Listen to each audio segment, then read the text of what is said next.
ज्यादातर कंपनियां carbon offsetting के बारे में जानती हैं। इसका मतलब है दूसरों द्वारा एक फॉरेस्ट प्रोजेक्ट शुरू करना और कार्बन उत्सर्जन में कमी का इस्तेमाल ऑफसेट करने के लिए करना। कार्बन मार्केट इसी ऑफसेटिंग पर काम करता है, लेकिन सस्टेनेबिलिटी का असली भविष्य कुछ ज्यादा पावरफुल है। इसे इनसेटिंग कहते हैं। तो इनसेटिंग एक सस्टेनेबिलिटी स्ट्रेटजी है, जहां एक कंपनी कहीं और प्रभावों की भरपाई करने के बजाय अपनी वैल्यू चेन के अंदर अपने पर्यावरणीय और सामाजिक प्रभाव को कम करती है। इसे इस तरह समझें।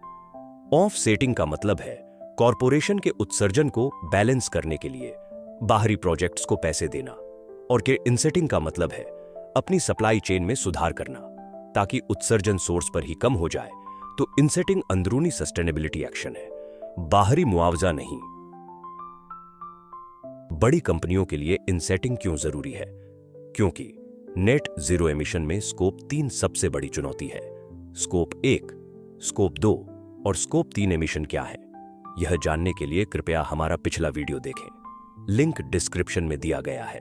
ज्यादातर कंपनियों के लिए 70% से ज्यादा एमिशन स्कोप 3 से आता है, सप्लायर्स और MSMEs से।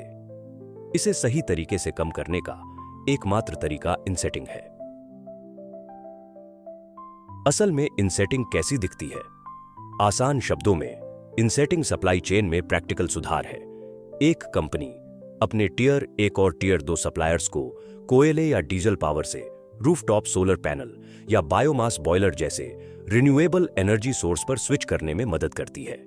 एक फूड रिटेलर या फैशन ब्रांड अपने किसानों को रीजनरेटिव एग्रीकल्चर तरीकों पर ट्रेनिंग देने या एग्रोफोरेस्ट्री डेवलप करने में इन्वेस्ट करता है। एक ट्रांसपोर्ट कंपनी अपने पार्टनर्स के साथ मिलकर डीजल ट्रकों से इलेक्ट्रिक ट्रकों पर स्विच करने के लिए काम करती है।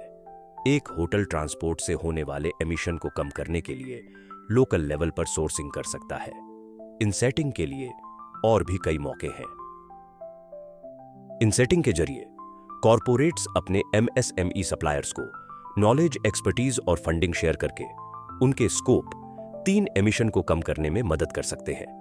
MSME अपनी कैपेसिटी बढ़ा सकते हैं, लागत कम कर सकते हैं, कंप्लायंस बेहतर कर सकते हैं और लंबे समय तक बिजनेस सिक्योरिटी पा सकते हैं, और इसमें सभी का फायदा होता है। इनसेटिंग ESG रिपोर्टिंग को असल एक्शन में बदल देता है। यह क्रेडिबिलिटी, कंप्लायंस और सप्लाई चेन रेजिलियंस बनाता है। इसीलिए इनसेटिंग चैरिटी नहीं है, यह स्मार्ट सस्टेनेबिलिटी है। अगर आपको यह वीडियो पसंद आया तो कृपया हमारे चैनल को सब्सक्राइब करें, इसे शेयर करें और सस्टेनेबिलिटी और आपकी पसंद के दूसरे टॉपिक के बारे में अपने अनुभव हमें कमेंट करके बताएं। हम आपकी जरूरत के हिसाब से और वीडियो बनाएंगे। धन्यवाद, और अगले वीडियो में आपसे मिलने का इंतजार रहेगा।